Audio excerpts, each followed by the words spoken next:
నమస్తే అండి అందరికీ. అందరు కూడా టీలు కాఫీలు తాగి రెడీగా ఉన్నారు కదా.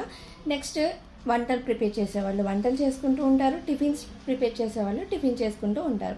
అయితే ఈరోజు స్పెషల్ ఏంటంటే ఇదైతే నేను అనుకోని స్పెషల్ అన్నమాట. అది ఏంటి అని అంటే మీరు కూడా ఇట్లా ట్రై చేస్తుంటే నాకు చెప్పండి. ఇది ఏంటి అంటే చూడండి, మిరపకాయ బజ్జీ. ఈ మిరపకాయ బజ్జీని చాలామంది మిరపకాయ బజ్జీ అనగానే శనగపిండియే గుర్తొస్తుంది చాలామందికి. కానీ అలా కాకుండా నేను ఎలా చేశానంటే రాగుల పిండి ఉంటుంది కదా, ఆ రాగుల పిండితో ట్రై చేసిన. కొద్దిగా అంటే ఒక 2 స్పూన్స్ మాత్రమే శనగపిండి యాడ్ చేసిన తర్వాత మిగతాదంతా రాగుల పిండి యాడ్ చేసి అందులోకి సోడా, జీలకర్ర వేసేసి ట్రై చేసిన. చాలా బాగుంది. మీరు కూడా ట్రై చేయాలి అని అనుకుంటే ట్రై చేయొచ్చండి. ఇందులోకి మనకి లోపలికి ఏమంటారు, చింతపండు గుజ్జు ఉంటుంది కదా, ఆ గుజ్జుని ఇందులో పెట్టేసి మనం కూరుకొని తింటే ఇంకా బాగుంటుంది. ఇది వచ్చేసి ఈ చింతపండు గుజ్జుది మన అమ్మమ్మలు తాతమ్మలకు అయితే బాగా ఎక్స్పీరియన్స్ అనమాట. వాళ్ళు అలాగే తినేవాళ్ళంట. అసలు మిరపకాయ బజ్జీ అంటేనే అలాగే తినేవాళ్ళంట. కానీ ఇప్పుడేమో మనం స్టైల్కి వచ్చినాం కదా, అందుకని చెప్పేసి ఇట్లా తింటున్నాము. ఇంకా రకరకాలుగా కొంతమంది అయితే ఆలు కర్రీని మధ్యలో కూరుకొని తినేవాళ్ళు ఉన్నారు, నార్మల్గా పచ్చి బఠానీ పెట్టి తినేవాళ్ళు ఉన్నారు.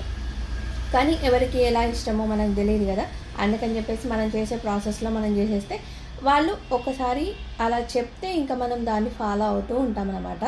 కొంతమందికి మిరపకాయ బజ్జీ తినుకుంటూ టీ తాగడే అలవాటు ఉంది చెప్పండి. అయితే ఇది ఒక స్పెషల్ అనమాట. ఎందుకు అనంటే మనకి రెగ్యులర్గా టీ తాగే అలవాటు ఉన్న వాళ్ళకి అందులోకి బిస్కెట్స్ నంచుకొని తినేవాళ్ళు చాలామంది ఉంటారు. కాకపోతే ఇలా మిరపకాయ బజ్జీని తినేవాళ్ళు ఎంతమంది ఉన్నారు? నేనైతే తింటా కంపల్సరీగా.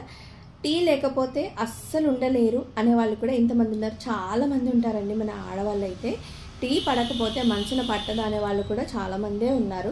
కాకపోతే అప్పుడప్పుడు మీరు ధనియాల టీ, అలాగే ఇంకొకటి ఏంటంటే జీరా టీ కూడా చాలా బాగుంటుందండి. ట్రై చేసి చూడండి. ఇందులోకి మీరు ఏది ఎలా ప్రిపేర్ చేసుకున్నా కానీ కొద్దిగా నిమ్మరసం యాడ్ చేయండి. ఎందుకంటే మనకి నిమ్మరసం అనేది సి విటమిన్ కాబట్టి మన ఒంటికి చాలా మంచిది. అలాగే మనం డైట్ చేసే వాళ్ళైతే ఇంకా ఒక 2 డ్రాప్స్ ఎక్కువగా వేసుకోవచ్చు. మన ఒంట్లో ఉన్న ఫ్యాట్ని అంతా కూడా కరిగిచ్చేస్తుంది అనమాట. అందుకని చెప్పేసి నిమ్మరసాన్ని కొద్దిగా ఎక్కువ ఈ చలికాలంలో తీసుకుంటే ఇంకా బెటర్ అండి. సర్ది ఏం అవ్వదు, ఎందుకంటే మనం వేడిలో తీసుకుంటున్నాం కాబట్టి జలుబు అనేది ఏమీ కాదు. ఓకేనా? ఇలా ఒకసారి ట్రై చేసి చూడండి మిరపకాయ బజ్జీని అయితే.